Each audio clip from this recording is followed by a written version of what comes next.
পড়ছিলাম দুজনে কলমে সানা শেখ। পর্ব সংখ্যা ১। কটা টাকার জন্য আমাকে এক পঙ্গু লোকের সঙ্গে বিয়ে দিয়ে দিবেন আব্বা? সাইয়ারার কণ্ঠস্বর ভীষণ অসহায় শোনালো। কথা বলতে গিয়ে কেঁপে উঠল কিছুটা। তার কথা শুনে তার বাবা সারোয়ার শিকদার কর্কশ গলায় ধমকে বললেন, থাপ্পড়ে তোর দাঁত ফেলে দেবো বেয়াদব। কাকে পঙ্গু বলছিস তুই? যে পঙ্গু তাকেই পঙ্গু বলেছি আমি। আমি এই বিয়ে করব না। আর একবার এসব বললে সত্যি সত্যি মার খাবি সাইয়ারা। মারুন, মারতে মারতে মেরে ফেলুন, তবুও এই বিয়ে আমি করব না। আপনি বাবা হয়ে মেয়ের জীবন এভাবে নষ্ট করতে চাইছেন কিভাবে? সারোয়ার শিকদার দাঁতে দাঁত চেপে বললেন, তোর জীবন নষ্ট করতে চাইছি আমি? তা নয় তো কি? আপনি জেনে শুনে টাকার বিনিময়ে এক পঙ্গু লোকের কাছে আমাকে বিয়ে দিতে চাইছেন কিভাবে? তোর বিয়ে যে আরো 10 বছর আগেই জাওদের সঙ্গে হয়ে গেছে সেটা ভুলে যাস না। এখন তোকে বিয়ে দিচ্ছি না, বরং তোর স্বামীর কাছে তোকে ফিরিয়ে দিচ্ছি। স্বামী? কে স্বামী? 10 বছর আগে ওটা বিয়ে ছিল। এত বছর বউ না মেনে এখন এসেছে বউকে ঘরে তোলার জন্য। হাস্যকর ব্যাপার সেপার। বিদেশ থেকে এসে না বললো তালাক দিয়ে দেবে। তার নাকি প্রেমিকা আছে, সেই প্রেমিকাকে বিয়ে করবে। আপনারা সবাই তো রাজি ছিলেন এতে। আপনি তো বলেছিলেন কোনোভাবে আমাকে ওই বাড়িতে পাঠাবেন না।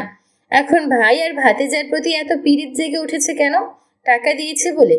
টাকার বিনিময়ে মেয়েকে বিক্রি করতে বুক কাঁপছে না আপনার? এত লোভী কেন আপনি?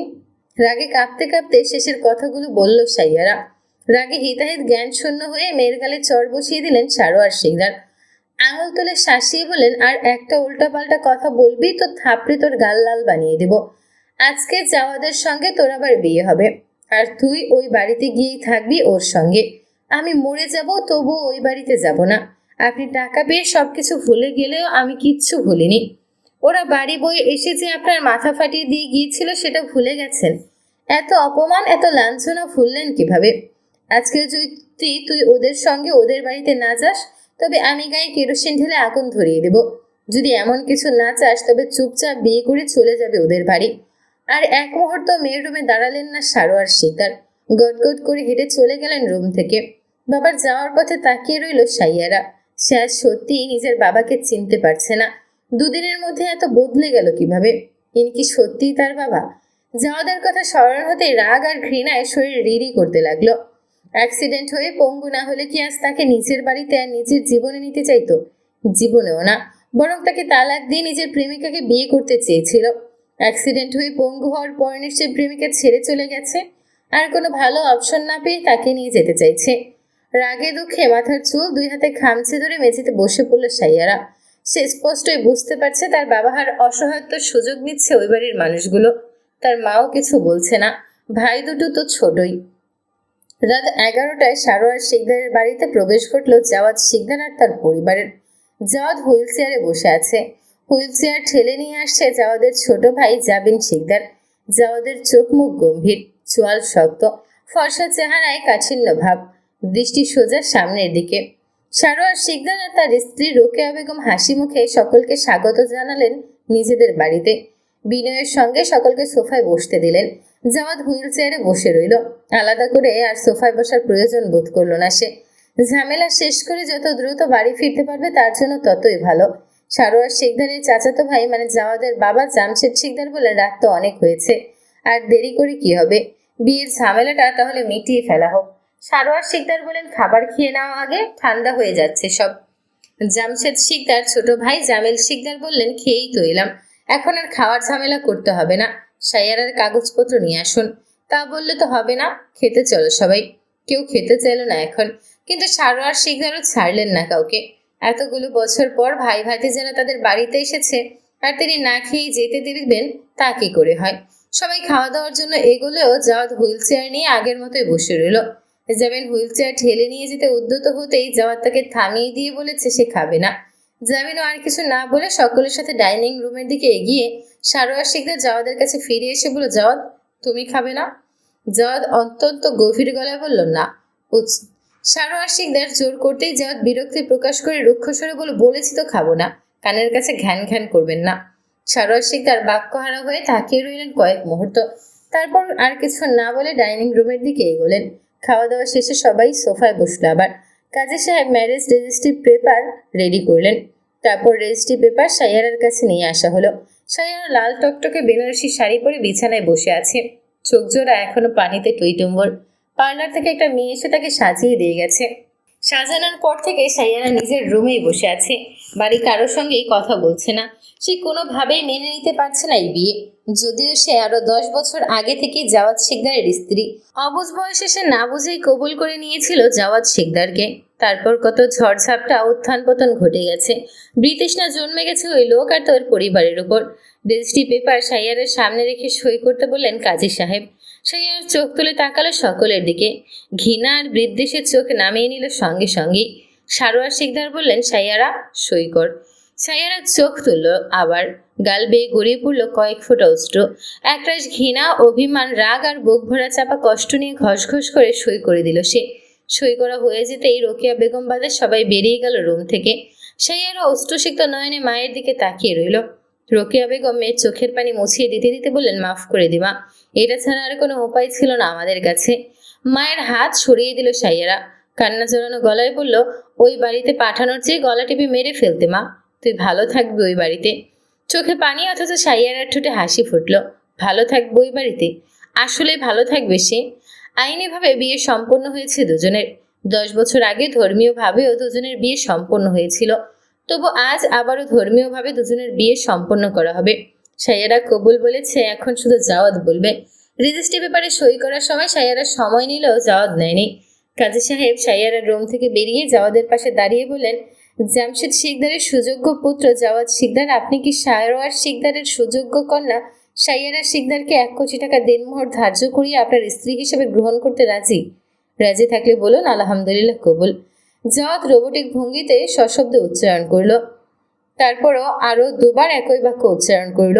বিয়ে বাড়ি হলেও কোনো কোলাহল নেই, বাড়ির পরিবেশ একদম শান্ত। কেউ বলতেই পারবে না এটা বিয়ে বাড়ি। কাজী সাহেব বিদায় নিলেন নিজের কাজ শেষ করে। জাওয়াদকে সাইয়ারার রুমে দিয়ে আসা হলো হুইল চেয়ার ঠেলে। মাথা নিচু করে বসে থেকে সাইয়ারা মুখ তুলে তাকালো, দেখলো জাওয়াদ শিকদারও তার দিকে তাকিয়ে আছে। জাওয়াদকে দেখে পায়ের রক্ত ছলকে মাথায় উঠে গেল তার। এই অসভ্য অভদ্র লোককে তার 2 চোখে সহ্য হয় না। আর এই লোক বিয়ে করতে এসেছে নাকি চুরি করতে এসেছে? চুল দাড়ির এই অবস্থা কেন? দেখে মনে হচ্ছে কয়েক মাস ধরে চুল দাড়ি কাটে না। বিয়ে করতে এসেছে শেরওয়ানি তো দূর, একটা পাঞ্জাবি পর্যন্ত পরে আসেনি। সাধারণ টি শার্ট আর ট্রাউজার পরে হুইল চেয়ারে বসে এসেছে বিয়ে করতে। তার উপর চুল দাড়ির কি অবস্থা! তার দিকে তাকিয়ে আছে কেমন করে, মনে হচ্ছে ধরে চিবিয়ে খাবে তাকে। চোয়াল শক্ত করে চোখ নামিয়ে নিল সাইয়ারা। হুইল চেয়ার ঠেলে বিছানার কাছে নিয়ে আসা হলো। সারোয়ার শিকদার মেয়ের হাত ধরে বিছানায় থেকে নামালেন। জাওয়াদের ডান হাতটা ধরে তার হাতের মুঠায় সাইয়ারার ডান হাত রেখে আবেগ ঘন কণ্ঠে বললেন, আমার একমাত্র মেয়েকে আমি আজ তোমার হাতে তুলে দিলাম। ও অনেক কষ্ট পেয়েছে, ওকে আর কখনো কষ্ট দিও না। বাবার কথা শুনে তার ছেলের হাসি ফুটে উঠল সাইয়ারার ঠোঁটে। তাকে হাত পা বেঁধে আগুনে ফেলে দিয়ে আগুনকে বলছে যেন তাকে না পোড়ায়। সাইয়ারা জাওয়াদ আর বাবার হাতের মাঝখান থেকে নিজের হাত বের করে নেওয়ার চেষ্টা করতেই জাওয়াদ শক্ত করে চেপে ধরল হাতটা। খুবই রুক্ষভাবে ধরেছে। সাইয়ারার মনে হচ্ছে এই বুঝি হাতটা গুঁড়ো গুঁড়ো হয়ে যাবে জাওয়াদের শক্ত হাতের চাপে। চোখে চোখ পড়ল দুজনের। সাইয়ারার চোখে আগুন জ্বলছে, জাওয়াদের চোয়াল কঠিন, তীক্ষ্ণ, রুক্ষ দৃষ্টি। কেমন একটা তাচ্ছিল্য ভাব চোখে মুখে। বিদায়ের সময় একটুও কাঁদল না সাইয়ারা। তার চোখ মুখ কঠিন, বহু কষ্টে নিজেকে শক্ত করে রেখেছে। বাবা মায়ের উপর তার ভীষণ রাগ আর অভিমান জমে গেছে। দুজনেই নিজেদের স্বার্থ দেখলো, অথচ তার কথা ভাবলো না। দাদা এক ভুল করেছিল, এখন বাবাও করলো। টাকার বিনিময়ে বিক্রি করে দিল তাকে। টাকা এত ক্ষমতা কেন? শ্বশুর বাড়িতে পৌঁছতে বেশি সময় লাগলো না সাইয়ারার। নিজের বাড়ি থেকে বের হওয়ার 3 মিনিট পর শ্বশুর বাড়িতে এসে পৌঁছেছে। কাছাকাছি বাড়ি। বাড়ি থেকে রাস্তায় বের হওয়ার পর ডান দিকে 3 মিনিট হাঁটলেই জাওয়াদদের বাড়ি। সাইয়ারা জাওয়াদের পাশাপাশি হাঁটছে অনুভূতি শূন্যের মতো। জাওয়াদের হুইল চেয়ার ঠেলছে জাবিন। জাওয়াদের বাপ চাচা, মামা ফুপা আর ভাইরা তাদের 3জনকে পেছনে রয়েছে। মেইন দরজার সামনে দাঁড়িয়ে আছে বাড়ির সকল নারীরা। সাইয়ারার ইচ্ছে করছে এখান থেকে দৌড়ে পালিয়ে যেতে। তার মন মানছে না বাড়ির ভেতর প্রবেশ করতে বা এই পরিবারের সঙ্গে বসবাস করতে। জাওয়াদকে তো তার সহ্যই হচ্ছে না, আর এই পরিবারকে দেখতেই ইচ্ছে করছে না। দরজার সামনে এসে দাঁড়াতেই তাকে বরণ করলেন জাওয়াদের মা হোসনে আরা। বরণ শেষ হতেই সাইয়ারাকে ফেলে নিজের রুমের দিকে এগোলে জায়াদ। জামিল শিকদার মেয়ে জাহানারা সাইয়ারের দিকে তাকিয়ে বিদ্রুপ করে বলে, এত নাটক করে কি হলো? সেই তো আমাদের বাড়িতে আসতে হলো। সাইয়ারা তাকালো। তবে কিছু বলল না। জাহানারাকে ধমক দিলেন তার মা নীলিমা ইয়াসমিন। হোসনি আরা সাইয়ারাকে বললেন জাওয়াদের রুমে চলে যাও। সাইয়ারা ঠায় দাঁড়িয়ে রইল আগের মতো। সে জাওয়াদের রুম চেনে, অবশ্য আগে চিনতো, এখন চিনবে কিভাবে? আর ওই অসভ্য অভদ্র লোক তাকে ফেলে চলে গেল কেন?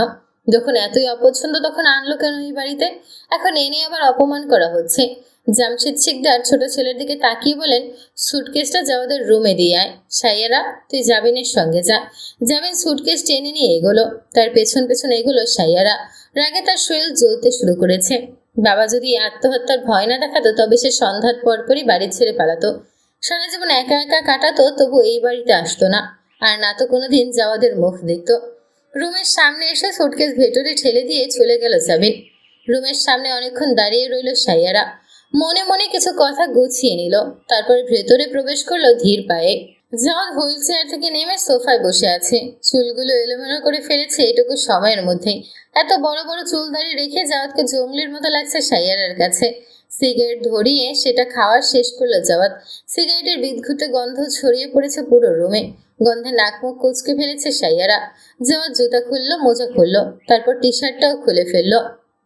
উন্মুক্ত হলো ফর্সার শরীর। সে একবারের জন্য তাকাচ্ছে না সাইয়ারের দিকে। তার হাবভাব দেখে মনে হচ্ছে এই রুমে সে ব্যতীত আর কেউ নেই। কসরত করে সোফা ছেড়ে হুইল চেয়ারে বসলো। আবার ফ্রেশ হয়ে এসে বিছানায় উঠে শুয়ে পড়লো চিত হয়ে। কর্কশ গলায় বলল, সঙ্গের মতো দাঁড়িয়ে আছিস কেন এখনো? কথা আর কথার ধরন দেখে মেজাজ আরো বিগড়ে গেল সাইয়ারার। জাওয়াদের চেয়েও বেশি কর্কশ গলায় বলল, আমি থাকবো না আপনার সঙ্গে। মানি না আমি এই বিয়ে। কে মানে এই বালের বিয়ে? ভালো না লাগলে বের হ আমার রুম থেকে। এই মাঝরাতে বকবক করতে পারবো না তোর সঙ্গে।